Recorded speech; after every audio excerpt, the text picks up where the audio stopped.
Good morning. My name is Lori. Welcome to my channel here at YouTube. We are quilters. Today we are going to make this block.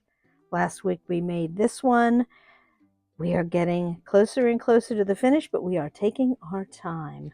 So let me show you the Woodland path block. It finishes at 10 inches. It goes along with part 2, chapter 4 of our story, A Study in Scarlet. And I see here I have a note that we will be using 4 at a time flying geese. You'll notice there are several flying geese here. Let's take a look at the kit for this pattern. Keep in mind that you can go to the comment section and download the pattern. I will add it to the Facebook page, the link, so that you can find it. And hopefully my blog is still working. So let's take a look.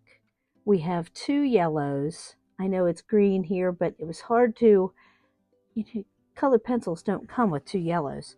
So I have 2 dark yellows that are 5 inches and 2 light yellows that are 5 inches. And those will be made into half square triangles next week when we finish up the block. This week we are focusing on those flying geese. So as I go on down, fussy cut says 2.5 or brown, 1.5, 2.5 is what I'm looking for.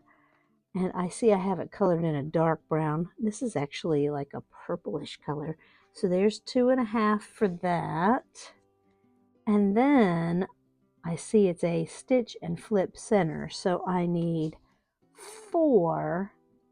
I circled tan or light yellow. So I circled tan. So I need 4 1.5 for stitch and flip corners.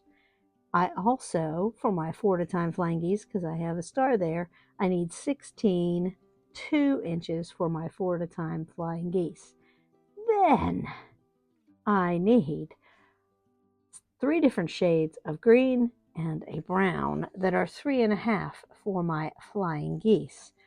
So I have, there's what I'm using for brown, which is kind of like brown and purple. And then my 3 greens for the flying geese. So now I am ready to start with making those flying geese. Let me get my book out of the way. Move the extra pieces out of the way. And we will get started on marking these pieces. So I need to draw a line across the back of the 2. I'm going to mark these. Let me get these out of the way. I'm going to mark these. This is the cut line for all these blocks. Let me get this done so we can continue with the next step.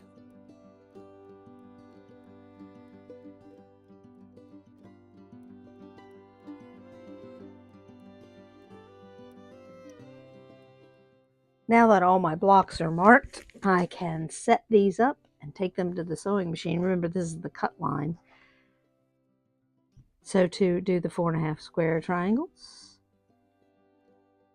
oh, I almost forgot to do that little nippy snippy on the corner to keep them from having an overlapping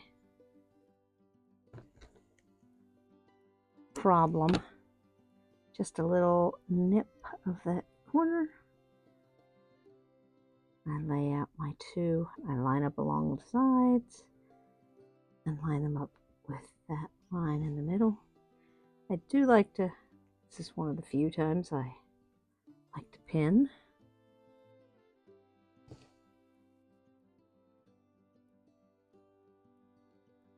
I will stitch 1/4 of an inch on either side of that line, and then that is my cutting line, like I said a moment ago.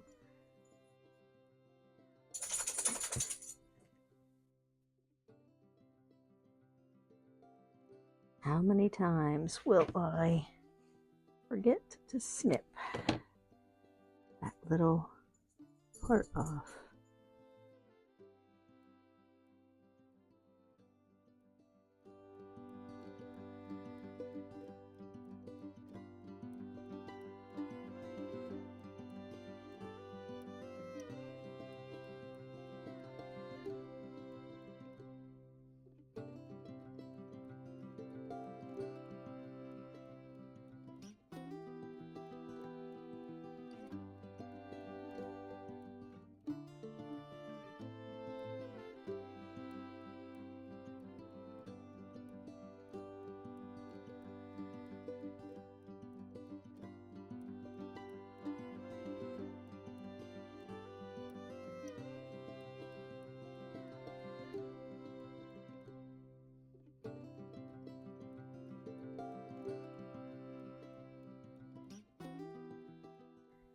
Now that I have all 4 of these blocks set up, I'm going to the sewing machine. I will be right back.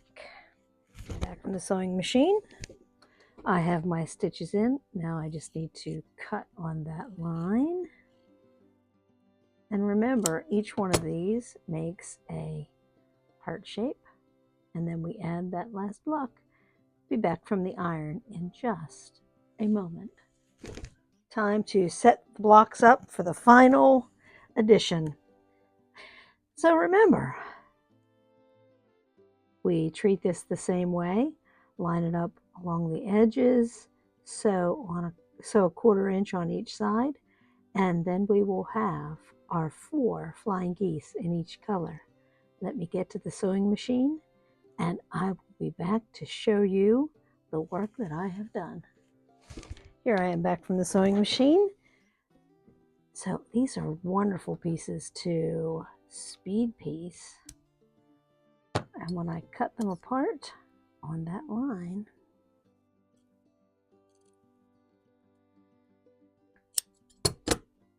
I end up with a flying goose. Now these will need to be trimmed, but a flying goose nonetheless. Now I'm going to show you how to trim this using a couple different rulers. It is on the Quilt in the Day ruler here as 1x2 finished. So you're trimming it to 1.5 by 2.5. And to use this ruler, you line it up with the goose and you trim off the top. And at this point, you could also trim the sides. This is why I love this rotating little mat.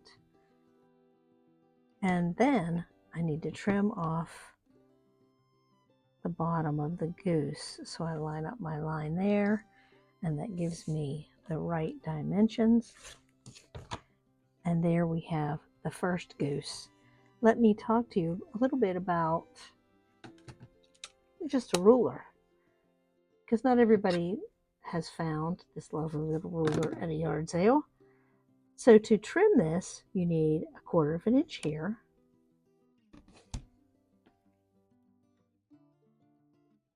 And this needs to be fairly parallel. We haven't trimmed that yet. There I have my 1/4 inch there. It does take a little more ruler work to use this ruler, but now that I've turned the ruler, I need to line it up with the 1.5 inch and trim it. I need to make sure that I'm using the lines and they are all straight. So now it is the right height. I need to, let's see, this is 2.5 inches wide, so I need to put the 1.25, which is half of that, up through the middle of that goose. And I need to use the lines to make sure it's nice and straight. 1.25, and the line is straight, and I can trim off that edge. Now I need to turn my goose and do the same thing with the other side with the 1.25 line up through the center and straight along the bottom, and I can trim that off nice and straight. You don't need special rulers, but you need to use them in a different way when using a regular ruler. Next up, I have the slicey dicey ruler that I can show you how to trim. The lines on this, or the sections, are 1/2 inch apart. So where I have this marked, it is marked at 2.5 and it's got the lines. I can line it up and I can trim both sides at the same time. So I'm going to trim the wide part of the sides and make sure it is 2.5. And then I need to pick it up, turn the untrimmed flying goose, and I can use the side. And because I know that the sections are 1/2 inch apart, I know that it'll be between 3 of those sections. There we have it lined up. And now I can, 1, 2, 3, I can trim so it is the right height of 1.5. And there it is. So now you have seen how to trim these geese using 3 different rulers. I hope that makes it a less intimidating and easy process for you. Let me get back to trimming these geese.